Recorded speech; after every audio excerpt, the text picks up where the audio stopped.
Okay, okay. Thanks. So இப்போ பார்த்தாச்சு நம்ம. இப்போ செல்லரா ரெஜிஸ்டர் ஆயாச்சு. அடுத்து பார்த்தீங்கன்னா, நம்மளுக்கு வந்து ஒரு ப்ராடக்ட் தேவை. சேல்ஸ் பண்றதுக்கு ஒரு ப்ராடக்ட் தேவை. ஒரு ப்ராடக்ட்ட வித்து அந்த ப்ராடக்ட்ல வர ப்ராஃபிட்ட தான் நம்ம வந்து நம்மளோட ரெவென்யூவா வச்சுக்கிற போறோம்.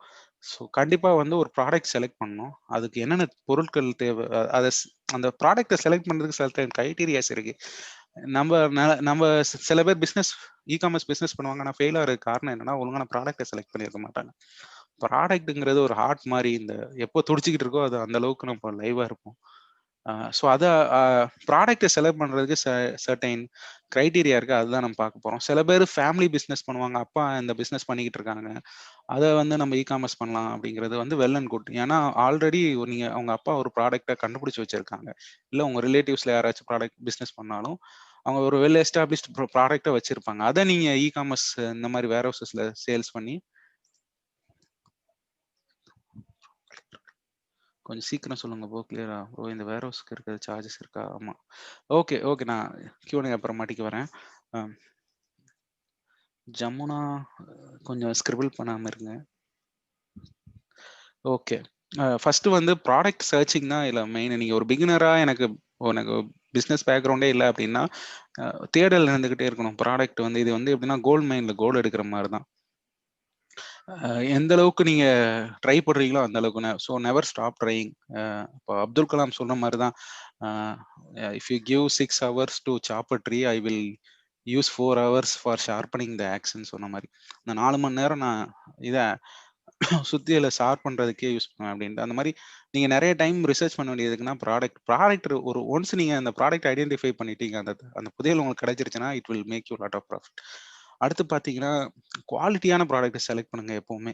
ஒரு ப்ராடக்ட் எடுத்தீங்கன்னா, இல்ல எனக்கு ரூ. 10 ரூ. 20 கம்மியா கிடைக்குது. சீப்பா விக்கலாம்னு நினைக்காதீங்க. நல்ல குவாலிட்டியான ப்ராடக்ட்டா எப்பவுமே சேல்ஸ் பண்ணையில குவாலிட்டி இஸ் த மஸ்ட். ஏன்னா இங்க சர்வை பண்ணணும்னா குவாலிட்டி இருந்தா மட்டும்தான். ஏன்னா கஸ்டமர் வந்து ரூ. 100 ரூ. 150 எக்ஸ்ட்ரா குடுத்து கூட நல்ல குவாலிட்டி பொருள வாங்க தான் பார்க்குறாங்க.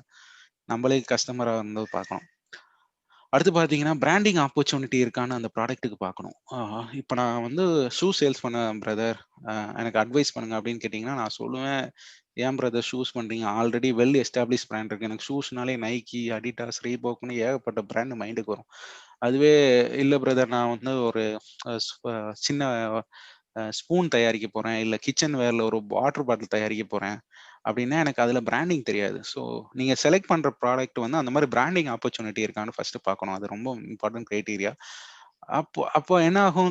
நாளடைவுல நீங்க அந்த பிராண்ட வந்து யூஸ் பண்ணுவாங்க. இப்போ சீப்னா இந்த பிராண்டு அப்படின்னு அவங்க மனசுல பதிஞ்சிரும். அந்த மாரின்னு ஸோ ப்ராடக்ட் செலக்ட் பண்ணையில பிராண்டிங் ஆப்பர்ச்சுனிட்டி இருக்கான்னு பார்க்குறது ரொம்ப மெயினு. அப்புறம் பார்த்தீங்கன்னா, ரொம்ப எடுத்தடுப்புலயே நம்ம ஃப்ரெண்ட்ஸ் என்ன பண்ணுவாங்க, இ-காமர்ஸ் பிசினஸ்னா பெரிய இன்வெஸ்ட்மென்ட் பண்ணணும் அப்படின்ட்டு என்ன பண்ணுவாங்க, காஸ்ட்லியான பொருட்ஸ சேல்ஸ் பண்ண ஆரம்பிச்சுருவாங்க. அப்பதான் மக்கள் வாங்குவாங்கன்னு. தயவு செய்து அந்த தப்ப செய்யாதீங்க. நீங்க விக்கிற பொருள் வந்து மினிமம் ஒரு ₹300 இல்லாட்டி 500 டூ 2000 ரூப்பீஸ்க்குள்ள இருக்க மாரி பார்த்துக்கங்க. பிலோ 500 போனீங்கன்னா, உங்களுக்கு ப்ராஃபிட் கிடைக்காது. நெறைய ஒரு எஃபோர்ட் போட்டு ஒண்ணுமே கிடைக்காது. அதுக்கு பதிலா 1000 ஒரு 500 டூ 2000 ரேஞ்சுக்குள்ள வச்சுட்டீங்கன்னா, இதுல என்ன அட்வான்டேஜ்னா, கண்ண மூடிட்டு மக்கள் வாங்கிருவாங்க. இதுவே 2000 அபோவ் 3000 போகையில கம்பேரிசன் வந்துரும். ரூ. 4000 இன்வெஸ்ட் பண்றேன், நல்ல பொருளா வாங்கணும் அப்டின்ருவாங்க. ஸோ அதனால என்ன பண்ணுங்க, நீங்க செலக்ட் பண்ற ப்ராடக்ட் வந்து விக்கிற விலை வந்து ஒரு ரூ. 1000 ரூ. 500லேருந்து ரூ. 1500 இல்ல ரூ. 2000 மேக்ஸ் போற வரைக்கும் வச்சுக்கிறங்க. அதுக்குள்ளனா நார்மல் ஆயிருச்சு. ரூ. 2000 நோட்டுங்கிறது வந்து ஒரு சிங்கிள் பீஸ் நோட்டா போச்சு. கண்ண மூடிட்டு கம்பேரிசனே இல்லாம வாங்கிட்டு போயிருவாங்க. ஒண்ணும் இல்ல, ஒரு வாட்டர் பாட்டிலு வந்து நான் ரூ.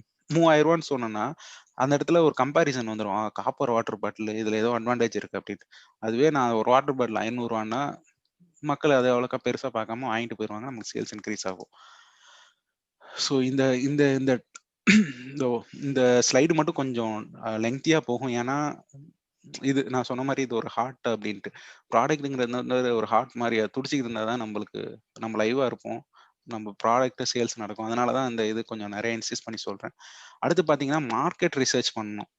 நீங்க செலக்ட் பண்ணிடுவீங்க ப்ராடக்ட். ஆல்ரெடி அது வேற யாராச்சும் வித்துட்டு இருப்பான். ஸோ நீங்க என்ன பண்ணணும் அந்த டைம் வந்து கஸ்டமைஸ் பண்ண பார்க்கணும். நான் ஒரு டீ ஷர்ட் எடுத்துட்டு வந்தேன் ப்ரோ நல்லா இருக்கு அப்படின்ட்டு சேல்ஸ் பண்ணலாம்னு நினைப்பீங்க. அதை ஆல்ரெடி அரேஞ்ச் பண்ணிட்டு இருப்பாங்க. ஸோ அப்போ நீங்க என்ன மாதிரி கஸ்டமைஸ் பண்ணலாம்னா வேற மாதிரி லோகோ இல்ல ரவுண்ட் நெக் வி நெக் போட்டு அந்த மாதிரி கஸ்டமைஸ் பண்ணி விற்கையில அதே ப்ராடக்ட் ஈக்குவலன் ப்ராடக்ட்னு மக்கள் வாங்க ஆரம்பிச்சிடாங்க. இல்ல கலர் வேரியேஷன்ஸ் கொடுக்கலாம். அவர் ப்ளூ கலர்ல விற்கிறான்னா நம்ம கிரீன் கலர்ல விற்கலாம் இல்ல ரெட் கலர்ல விற்கலாம். ஸோ அந்த மாதிரி மார்க்கெட் ரிசர்ச் பண்ணாம எந்த ப்ராடக்ட்டையுமே லிஸ்ட் பண்ணாதீங்க. அந்த ப்ராடக்ட்டை செலக்ட் பண்ணாதீங்க. நல்ல ரிவ்யூஸ் இருக்கான்னு பாருங்க. அமேசான் பெஸ்ட் செல்லர் ரேங்க்ஸ்ன்னு நீங்க கூகுள் அடிச்சீங்கனாலே எந்தெந்த கேட்டகரியில எந்தெந்த ப்ராடக்ட் பெஸ்ட் செல்லிங்கா விற்கிதுன்னு தெரிஞ்சு போயிடும். நீங்க எந்த டூலுமே யூஸ் பண்ண தேவையில்ல. ஸோ அதை வச்சு நீங்க நல்லா பிஸ்னஸ் என்ன சொல்றது மார்க்கெட் ரிசர்ச் பண்ணிட்டு அந்த ப்ராடக்ட்டை செலக்ட் பண்ணலாம். அடுத்து பாத்தீங்கன்னா நீங்க செலக்ட் பண்ண ப்ராடக்ட் வந்து ரொம்ப ஓவர் சைஸ்டு ப்ராடக்டா பார்க்காதீங்க. ரொம்ப சின்னதா லெஸ் தென் 1 kg இருக்க மாதிரி பாருங்க. அதே மாதிரி டைமென்ஷன் வைஸும் கம்மியா இருக்க மாதிரி பாருங்க. இப்போ டெடி பியர்லாம் வித்தீங்கன்னா ஷிப்பிங் அது வெயிட் பாத்தீங்கன்னா லெஸ் தென் 1 kg இருக்கும். ஆனா டைமென்ஷன் வால்யூமெட்ரிக் வெயிட் கூட்டினால உங்களால நிறைய ஷிப்பிங்க்கே நிறைய லாஸ் ஆகும். ஸோ நீங்க பிகினரா இருந்தீங்கன்னா ப்ராடக்ட் சைஸ் வந்து லெஸ் தென் 1 kg இருக்க மாதிரி பாத்துக்கிறங்க. சின்ன அட்வைஸ் தான், பிராண்டட் ப்ராடக்ட் சைடு போகாதீங்க. இது எனக்கு வந்து ஏன்னா பிராண்டட் ப்ராடக்ட்ங்கிறது வந்து ஆல்ரெடி எல்லாமே வித்துக்கிட்டு இருக்காங்க. நீங்க புதுசா வந்து அந்த பிராண்டட் ப்ராடக்ட் விற்கிறதுனால உங்களுக்கு எதுவுமே ப்ராஃபிட் கிடைக்க போறதில்ல. பட் நான் வந்து ஹோல்சேலரு, நான் மேனுஃபேக்சரர் இது என்கிட்ட மட்டும் தான் இருக்குன்னா அப்பெல்லாம் நீங்க அந்த பிராண்டட் ப்ராடக்ட் விற்கலாம். இல்ல நான் டிஸ்ட்ரிபியூஷன் ரைட் வச்சிருக்கேன், எனக்கு வந்து ஒரு 30 to 35% கமிஷன் கிடைக்குது அப்படின்னா தாராளமா பண்ணலாம். பட் பிகினர் ரேஞ்சில் நீங்க எந்த பிராண்டட் ப்ராடக்ட்ஸையும் எடுத்து சேல்ஸ் பண்ணாதீங்க. ஒரு சின்ன கைண்ட். அப்புறம் பாத்தீங்கன்னா பெரிஷபிள் குட்ஸ்ங்கிறது ஒன்றும் இல்லை. அழுகக்கூடிய இல்லை எக்ஸ்பைரி டேட் இருக்க பொருட்களை முடிஞ்ச அளவுக்கு எஸ்பெஷலி ஃபுட் கேட்டகரிஸில் இருக்க ப்ராடக்டை சேல்ஸ் பண்ணாதீங்க. என்னோட கைண்ட் அட்வைஸ். ஏன்னா அது எக்ஸ்பைரி ஆச்சுன்னா உங்களுக்கு டைம் லைன் கம்மி. ஏன்னா சேல்ஸ் நடக்கிறதுக்கு கொஞ்சம் நாள் ஆகும். அந்த டயத்துக்குள்ள அது எக்ஸ்பைரி ஆயிடுச்சுன்னா கம்ப்ளைண்ட்ஸ் நிறைய வரும். ப்ளஸ் ஹெல்த் இஷ்யூஸ் இருக்கு. கஸ்டமர் சேஃப்டியை நம்ம மெயினாக கன்சிடர் பண்ணணும்.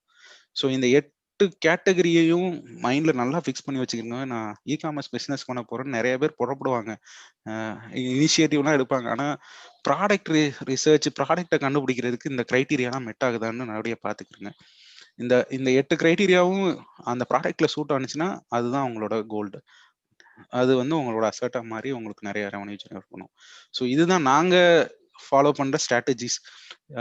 இது இந்த மாதிரி கிரைட்டீரியாஸ் வந்து நாங்க கேதர் பண்ணி அது அந்த மாதிரி ப்ராடக்ட்ஸ் கிடைக்குதான்னு தான் நாங்க லிஸ்ட்